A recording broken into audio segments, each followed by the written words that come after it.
জয় নিতাই। পূর্ণিমার নিরামিষ রান্নাঘরে আরেকটা রেসিপি নিয়ে হাজির হলাম। আজকে করব মূলো ছেচকি। এখন অ্যাভেলেবেল মূলো পাওয়া যাচ্ছে, মূলো ছেচকি করব।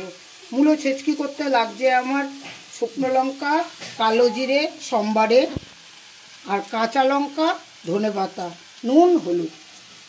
তার জন্য আমি এবার মূলোটা, এই যে মূলো, এরকম মূলো এবার আমি ঘষে নেব। ঘষনি দিয়ে এইভাবে মূলোটা ওই ঝিরিঝিরি করে বানিয়ে নিচ্ছি। এই যে এরকম করে বানিয়ে নিচ্ছি।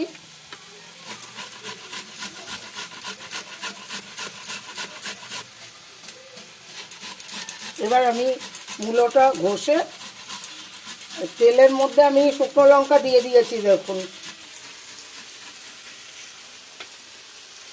এই দিয়ে দিচ্ছি পরিমাণ মতন কালো জিরে দিলাম।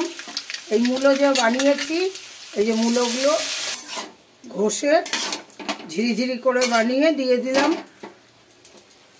পরিমাণ মতন নুন দিলাম, পরিমাপ মতন হলুদ দিলাম। এবার আমি কাঁচা পাকা লঙ্কা, এই যে কাঁচা আর পাকা দুরকম লঙ্কা বানিয়ে রেখেছিলাম, লঙ্কাটাও দিয়ে দিচ্ছি। লঙ্কাটা দিয়ে দিলাম। এইবার আমি এর সাথে একবারেই, নামানোর সময় না, এখনই আমি এই ধনেপাতাগুলো দিয়ে দেবো।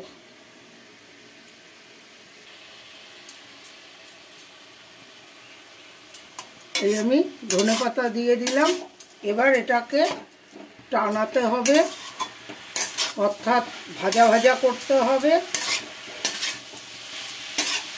এটায় আর কিছু যাবে না, কিন্তু এটা ভাজা ভাজা হলে এর যে একটা সেন্ট বেরোবে ধনেপাতা আর মূলোর, অপূর্ব দেখতেও, দেখবেন কিরকম সুন্দর হয়।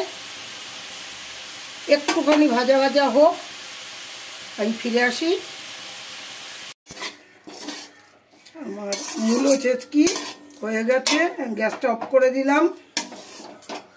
এবার আমি নামিয়ে ফেলছি।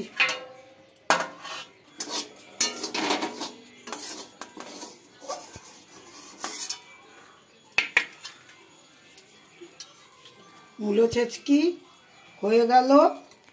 ট্রাই করবেন, লাইক করবেন, কমেন্টস করবেন। জয় নিতাই, জয় গৌর হরি, জয় রাধা মাধব।